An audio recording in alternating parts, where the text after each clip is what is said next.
Bagaimana sih nanti kondisi industri baja nasional di tanah air sendiri? Saya akan mulai di pertanyaan pertama, Pak.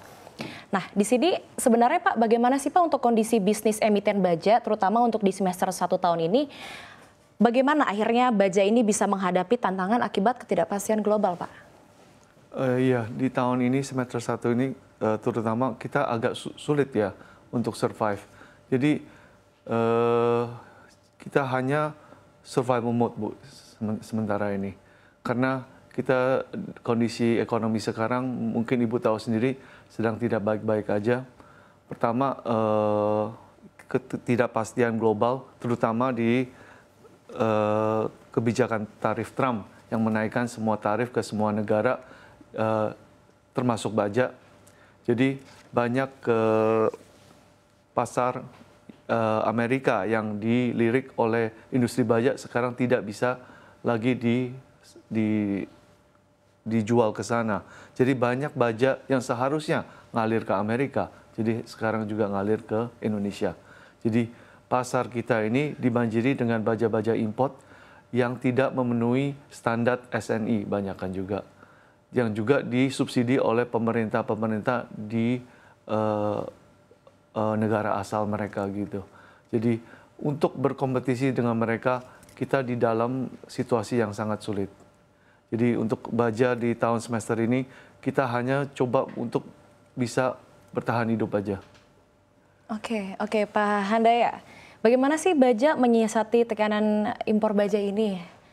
Kan kita tahu saat ini produk baja ada sarana loom dan juga sarana color, produk utama perusahaan nih. Apakah terdapat strategi optimalisasi kapasitas untuk menekan biaya produksi sekaligus juga untuk memperkuat daya saing domestik ini, Pak Handaya? Jadi begini, Bu, kita tentu mau memaksimalkan kapasitas kita. Karena kita tahu dengan maksimal kapasitas kita, kita bisa mencapai cost yang optimal. Tapi masalahnya ini sekarang cost kita kan juga ada batasnya gitu. Jadi kalau cost kita di bawah, kalau kita punya harga jual di bawah cost kita akan mengalami kerugian. Jadi itu ada batasnya, dan daripada kita menekan cost kita atau memaksimalkan kapasitas kita sekarang baja strategi kita adalah mencari niche market, Bu. Niche market seperti barang-barang yang value added-nya lebih tinggi. Jadi kita cari customer yang dia lebih milih kualitas daripada harga. Seperti segmen di project atau segmen yang di sarana color. Jadi kita memproduksi barang-barang berwarna yang bisa bertahan karat yang lebih lama gitu. Karena sekarang baja import yang kita alami sekarang, yang kita lihat sekarang di pasaran, itu lebih mencenderung harganya murah, tapi kualitasnya rendah. Jadi untuk berkompetisi dengan mereka, kita cari niche market yang memilih kualitas daripada harga. Itulah strategi kita di tahun ini. Oke, berarti memaksimalkan kualitas ya? Betul, karena itu. Kualitas itu bisa membawa keuntungan yang lebih banyak untuk konsumen dan untuk perusahaan kita sendiri juga. Oke Pak, tapi apakah ini bisa dikatakan sekarang ekspansi nanti akan ditahan atau ditunda dulu atau seperti apa Pak? Apa sekarang ini perusahaan sedang berada di mode survival Pak? Iya, boleh bilang begitu. Jadi kita untuk sementara ekspansi kita tidak lakukan dulu untuk tahun ini. Kita akan coba menggunakan kapasitas kita yang ada sekarang untuk memproduksi barang-barang niche market yang tadi saya bilang, yang bisa membawa kualitas kepada customer kita, yang juga bisa membawa keuntungan kepada perusahaan kita. Oke, kalau terkait dengan harga Pak Handaya, ini kan kita tahu saat ini daya beli masyarakat sedang melemah. Iya. Nah itu beberapa harga yang dikenakan untuk konsumen ini Pak? Memang sih harga kita dibandingin harga import jauh lebih mahal. Tapi kan juga konsumen harus tahu dengan harga ini juga membawa kualitas yang lebih bagus. Jadi baja yang lebih bisa tahan karat yang lebih lama, Bu. Meskipun konsumen membayar lebih mahal, tapi baja kita misalnya bisa tahan 20 tahun. Tapi baja yang import cuma tahan 2-3 tahun, tapi dia mungkin 20 atau 30% lebih murah dari kita.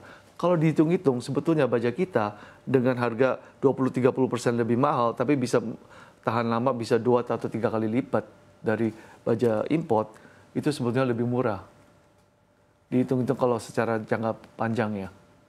Oke, berarti itu menyasar dengan segmen niche tadi. Berarti memang ada market ya, Pak? Ada market untuk harga yang lebih mahal. Ada. Dan saya yakin juga dengan Indonesia yang ada kemajuan dan ada kenaikan dengan gaji rakyat Indonesia ini, rakyat akan meminta barang yang lebih kualitas gitu daripada barang yang murah tapi tidak berkualitas. Saya yakin di masa depan Indonesia ini akan membutuhkan baja yang berkualitas juga. Oke, Pak Handaya. Kemarin dalam RUPS pada 20 Juni 2025 seperti itu, manajemen kan sempat menyebut bahwa ini ada efisiensi produksi dan juga perluasan pasar sebagai target utama. Iya. Nah, bisa diperinci lebih lanjut lagi nggak, Pak, terkait dengan strategi utama yang akan dijalankan oleh perusahaan di tahun-tahun berjalan? Yang tadi saya bilang, Bu, ya, tadi saya bilang niche market itu. Selain itu kita juga akan ke namanya baja yang green. Kita akan menuju industri yang hijau. Sekarang PT Sarana Sentral Baja Tama telah mendapatkan industri standar hijau yang dikeluarkan oleh Kementerian Perindustrian. Selain itu kita juga mendapat Green Label Indonesia yang dikeluarkan oleh Green Product Council. Jadi PT Sarana Sentral Baja Tama Tbk juga menggunakan listrik yang diciptakan dari matahari, Bu. Wah, Kita pakai solar. Pakai solar, betul. Kita pakai solar panel dipasang di roofing kita, jadi dipakai untuk kepakaian listrik untuk sehari-hari kita. Itu bisa menekan kos juga nggak sih, Pak?